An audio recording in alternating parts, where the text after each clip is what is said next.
En el mundo de la cocina, en los años 80, en los años 90, sufrió la cocina, sobre todo la cocina de este país, sufrió un boom exponencial, un crecimiento tremendo, ¿no? En cuanto a técnica, en cuanto a tecnología, en cuanto a sabiduría, en cuanto a capacidad, en cuanto a ingredientes, en cuanto a tantas cosas. Y sin embargo, el mundo del pan sufrió el proceso contrario, sufrió un declive en cuanto a calidad, estoy hablando, porque hubo una transición de esos panes tradicionales, de esos panes hechos de forma artesana, hacia un proceso de industrialización. Seguramente te hayas quedado de una pieza al oír estas palabras del chef Samuel Moreno, uno de los grandes conocedores y divulgadores del pan de calidad en nuestro país. Sobre todo en estos tiempos en los que parece que todos nos hemos vuelto un poco locos con el tema del pan. Y que conste que esto es solo un pequeño aperitivo de lo que tengo preparado para ti en este cuarto episodio que arranca ya y que está dedicado a una elaboración que no es estrictamente un platillo, pero que, estarás de acuerdo conmigo, es algo que no falta en ningún aperitivo, comida, merienda o cena.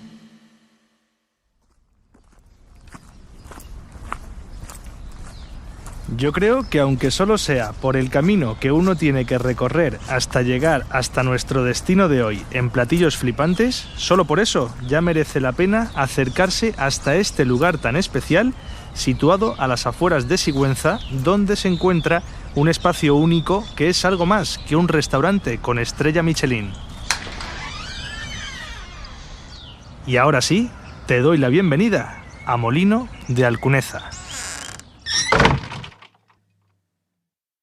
Antes de nada, voy a presentarte a las 3 personas que me van a estar acompañando en este homenaje a una de esas recetas que forman parte de nuestra identidad y que consideramos que siempre está bien descubrir de la mano de los que mejor las conocen.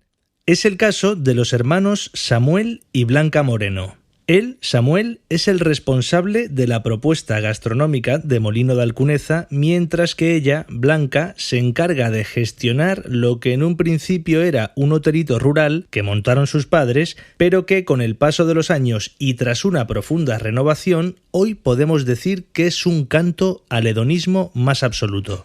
Estamos en Sigüenza, en una de las estribaciones del Sistema Central, en concreto en el Valle del Río Salado, cerca de los grandes complejos salineros que tenemos aquí en el centro de España, en unas vegas pobres, paupérrimas, te diría a nivel de producción, donde también hacer grandes cantidades de trigo es misión imposible, y entonces apostar por una agricultura ecológica, que no es más que hacer la agricultura que hacían nuestros abuelos, o si eres muy joven, tus bisabuelos, tenía sentido porque bueno, pues teníamos ese valor emocional de recuperar esas cosas de nuestros padres o de nuestros abuelos.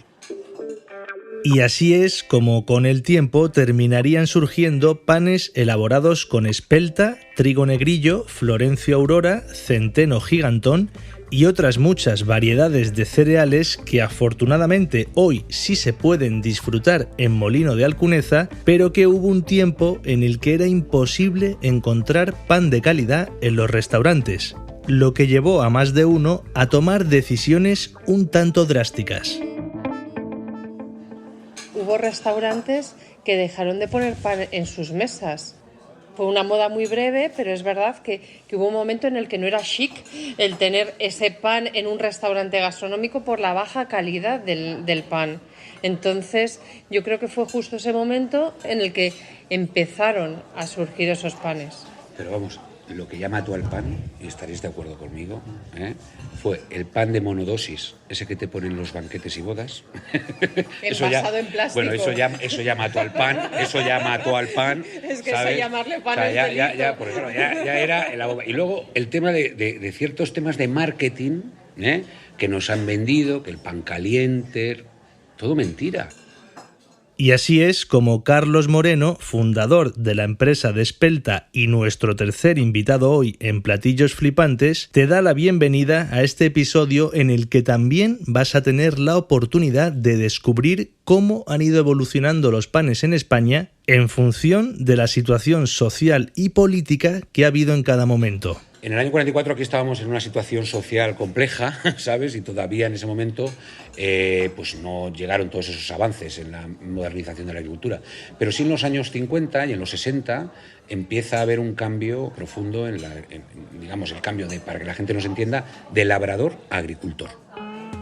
Pero antes de meternos en harina, nunca mejor dicho, te voy a hacer un pequeño spoiler si me lo permites. Y es que te quiero dejar claro desde ya que este podcast dedicado al pan cuenta con un final feliz gracias a todos esos jóvenes panaderos que desde hace unos años se están preocupando por dignificar una profesión que durante mucho tiempo ha sido duramente castigada. Esto actualmente se está revirtiendo y aunque habíamos perdido los artesanos porque dejaron de ser rentables el trabajo artesano frente al industrial, se está dando cuenta el panadero que hace falta, para poder ser competitivo, no tratar de hacer lo mismo que hace la industria, sino volver hacia los orígenes, hacia un pan artesano, un pan elaborado con mimo, con cariño, con una harina de otro tipo de calidad, y eso es lo que está dando resultado, pues bueno, que el pan vuelva a tener el lugar que tenía que tener en esa mesa. Y eso es justo lo que pretendo hacer hoy de la mano de Samuel, Blanca y Carlos, darle al pan el lugar que merece en la mesa. Y qué mejor lugar para hacerlo que este hotel que ha sido edificado en torno a un molino harinero con más de 500 años de historia que varios siglos después vuelve a estar operativo gracias a estos dos hermanos, Samuel y Blanca, que además han conseguido que esa pedanía de Alcuneza hoy sea un lugar de visita obligada para los amantes de la gastronomía y el lujo basado en la sencillez. Lo primero que conviene aclarar es que cuando decimos que el pan es un alimento esencial en la historia, lo hacemos porque ha sido la base de nuestra alimentación desde los tiempos del hombre de Cro-Magnon y de hecho hoy sabemos, gracias a Samuel Moreno, que hay panes con más de 9.000 años de antigüedad que fueron elaborados con trigo, cebada o incluso chufa. O sea, al final hacían pan con lo que tenían. Y lógicamente eran panes no fermentados todavía, o sea, no conocían la fermentación, eran esas pitas, ¿no? O sea, esa pasta, pan plano, ¿sabes? Y eran panes pues, muy rudimentarios, porque al final el cereal sí que ha existido desde siempre, entonces la manera de transformar la harina en algo comestible, pues era eso, hacer una papilla o hacer un pan básico, ¿no? Ya las fermentaciones y todo lo que viene después ya es un poco más moderno. Por una cuestión de tiempo, nos vamos a saltar unos 40.000 años de historia para centrarnos en una época que es clave para entender la evolución de esta elaboración básica a la par que humilde que es parte de nuestra historia y de nuestra cultura. Concretamente, vamos a viajar hasta los años 60. Ya que es ahí cuando se empieza a hablar de la modernización de la agricultura y ya se puede percibir cierta preocupación en el sector por la mejora de los trigos. Me refiero a la Revolución Verde que tuvo lugar en México entre 1960 y 1980, algo que, aunque con retraso, también terminaría calando en nuestro país. España vivía de lo que producía, entonces la modernización del campo, en este caso para el régimen, se convirtió en una prioridad, porque había que dar de comer a los españoles. Es más, se crea el Servicio Nacional del Trigo. Entonces, a partir de ahí, todo lo antiguo, todo lo de antes, empieza a perder valor, porque estábamos en unas cotas productivas muy bajas, el campo prácticamente se labraba con mulas, no se usaba ningún tipo de abonos de alto valor, ¿no? Entonces, a partir de ahí, tanto la producción de harina como la producción de pan se convierten en dos ejes fundamentales en España, en los que el régimen interviene en ellos. Es en este momento cuando la mecanización llega a las panaderías de toda España a través de esos trenes de laboreo compuestos por 3 máquinas cuya misión es, por un lado, hacer la división y el boleado de la masa en la amasadora. En segundo lugar, realizar una prefermentación que se consigue con el reposo de esas masas dentro de una cámara. Y para finalizar, tendríamos que poner en funcionamiento la última de estas máquinas, que es en la que se transforman estas masas ya fermentadas en barras o baguettes.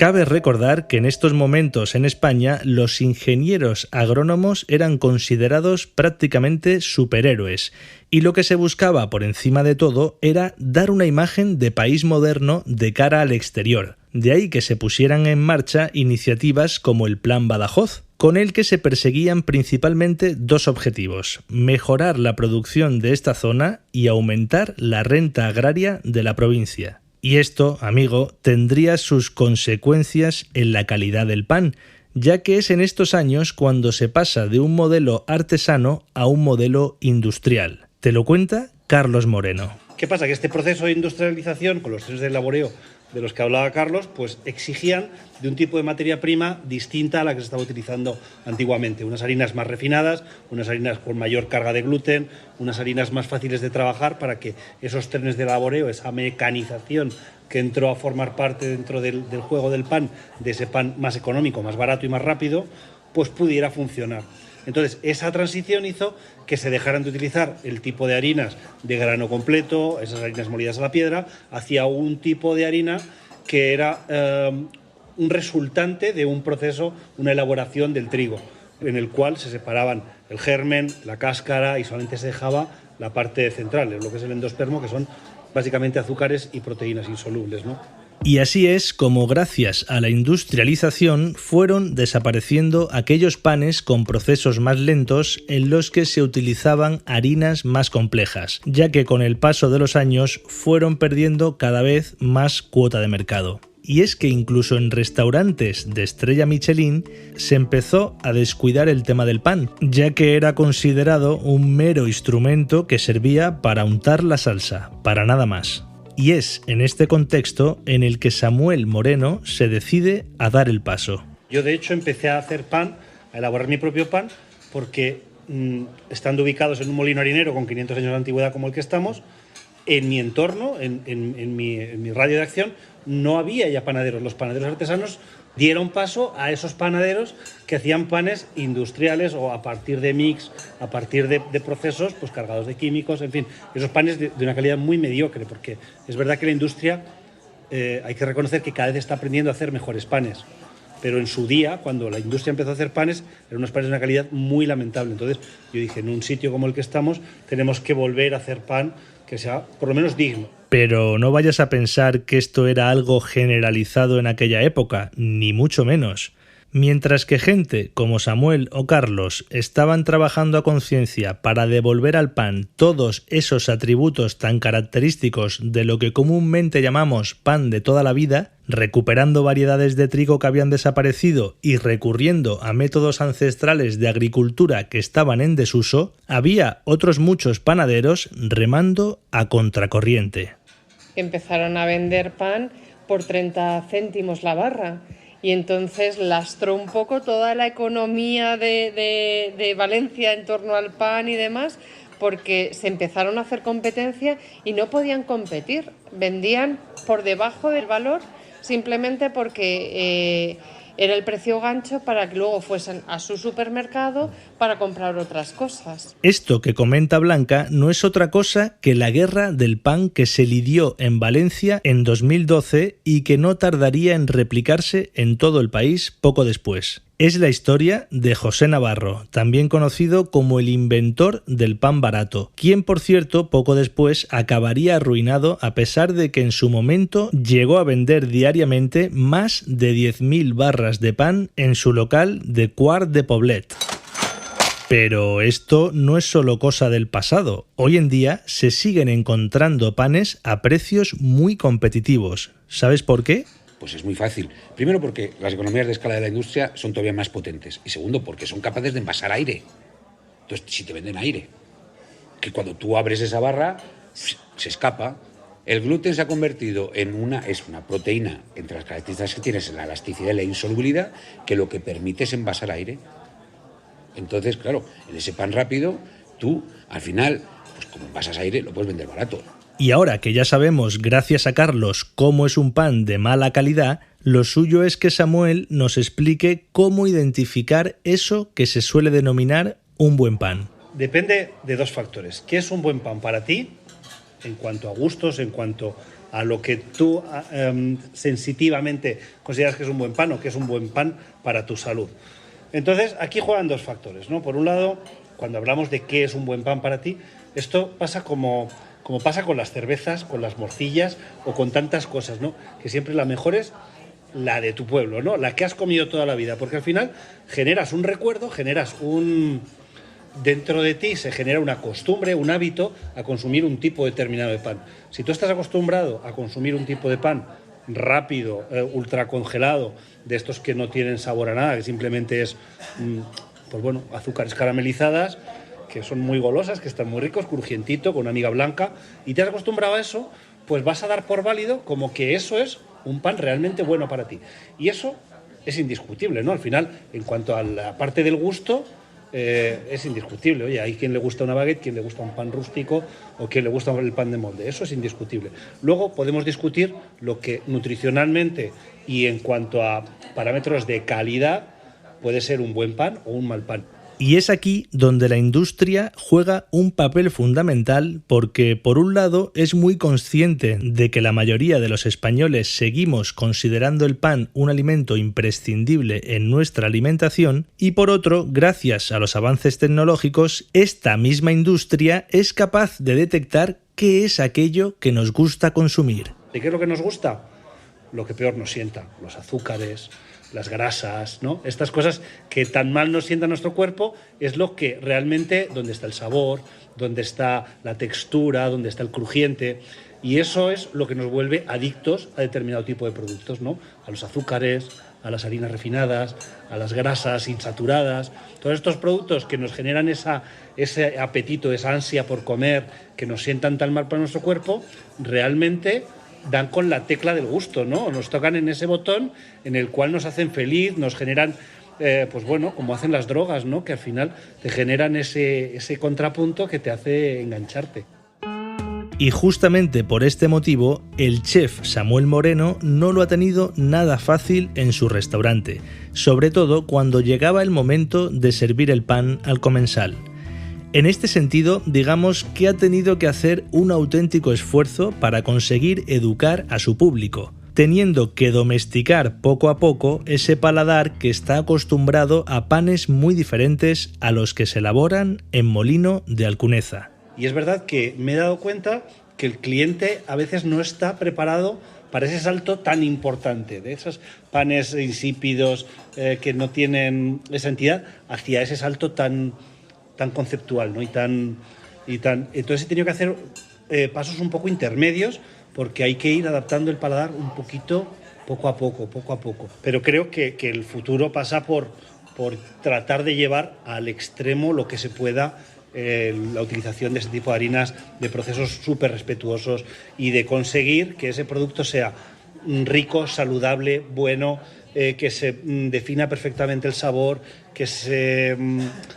al final buscar la calidad extrema del pan, ¿no? La buena noticia es que ese mismo comensal que al principio torcía un poco el morro al enfrentarse a estos panes monovarietales, termina sucumbiendo a sus encantos, sobre todo cuando se entera de lo beneficioso que puede ser para su salud. Si nosotros cogiéramos un intestino humano y lo pudiéramos estirar, tendríamos una superficie de 40 metros cuadrados. Dentro del intestino de una persona se calcula que puede haber en torno a 1 kilo de bacterias viviendo dentro del intestino, que son las que nos ayudan a digerir los alimentos que consumimos. Esos alimentos que consumimos, para que se transformen en energía y en alimento para nuestro cuerpo, necesitamos de esas bacterias. Y esas bacterias necesitan de unos nutrientes y unos alimentos de calidad.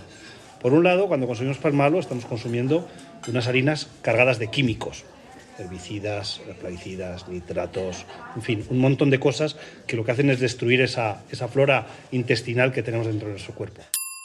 Además, estaremos reduciendo el consumo de fibra, que es algo imprescindible para mantener el intestino limpio. También estaremos consumiendo una serie de proteínas insolubles que crearán una película dentro del intestino y dificultarán que pueda procesar bien los alimentos. Y por si todo esto fuera poco, estaremos castigando nuestro cuerpo con una cantidad exagerada de azúcares e hidratos de carbono. Así que si quieres envejecer mejor o simplemente envejecer, ya sabes lo que tienes que hacer. Aunque al final esto de aficionarse al pan de calidad es algo que a cada uno le llega en un momento diferente. Samuel, por ejemplo, tuvo que salir del país para tener su primer flechazo con el pan. Fue en un viaje que hice a París y estuve comiendo en un restaurante de Alain Ducasse, en el Plaza Athénée, y de repente, al empezar la comida, salió un carro de panes con ese savoir-faire francés.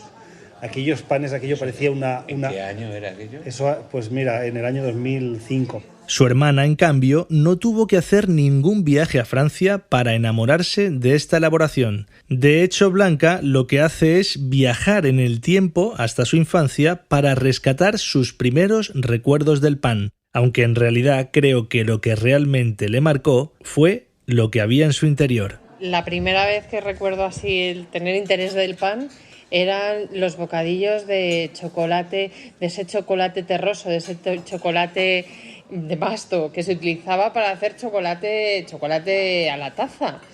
Pues nuestra abuela, cuando salíamos al campo, que nos sacaban muchísimo al campo a dar un paseo, a coger setas y tal, ella nos ponía unas onzas de chocolate de ese terroso entre pan, y es verdad que no era un pan bueno, pero yo lo recuerdo como algo absolutamente delicioso. También me cuenta que años después, una vez se convirtió en adolescente, sacó literalmente el pan de su dieta, algo que muchos españoles han hecho en algún momento de su vida, influenciados por lo que en algunos medios de comunicación se decía de esta receta que, según Carlos Moreno, llegó a estar demonizada. ¿El pan qué es? El pan, cuando usas harinas blancas, es básicamente energía. Y la energía la necesitas si la consumes. Si no la consumes, se te acumula en grasa. Entonces, cuando tú eres segador en los años 40, 50 y vas a segar, necesitas energía a mogollón, ¿sabes? Y daba igual el pan que comieras. De hecho, era combustible para que la gente se moviera, para que el cerebro funcionara. El azúcar es importante para nuestro cerebro. O sea, yo creo que el problema es el desequilibrio. Lo que pasa es que hay que buscar el equilibrio de las cosas. Entonces, claro, como energía, llega un momento en que hay una sociedad más sedentaria. Entonces, todo el mundo se fija rápidamente en aquello que es solo hidratos de carbono. Pero también a por la patata, también pasta, no sé qué. O sea, se ataca mucho a esos hidratos de carbono que abusamos de ellos, cuando tenemos una vida que no consumimos las kilocalorías que ingerimos. Y esto me lleva a plantearle a Carlos otra de las grandes dudas que hay acerca del pan y que seguro también está rondando tu cabeza ahora mismo. ¿Qué engorda más, el pan blanco o el pan integral? Engordan lo mismo. Porque de hecho el pan integral es el 100% del grano. O sea, lleva los hidratos de carbono, los lleva todo. Ahora, ¿cuál es la diferencia? Ahora sí que sabemos que el pan integral, nuestro índice glucémico en sangre es más bajo, aportamos todos esos nutrientes que hemos dicho que aportamos, y luego, como es más saciante, comes menos.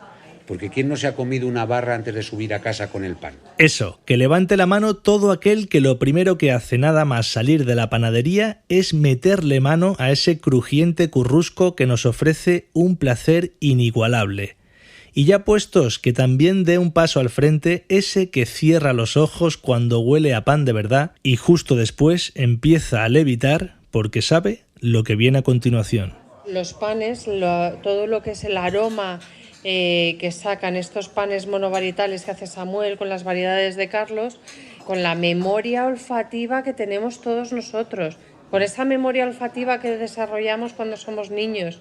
Y a mí muchos de esos panes, o sea, me teletransportan a cuando yo era pequeña y salíamos con mi padre a ojear perdices justo en la época previa a la caza, que es a finales de julio, cuando el campo ya está agostado, antes de recoger el cereal. Entonces, esos paseos por el campo con el cereal tostado o recién recogido, que huelen a bollería.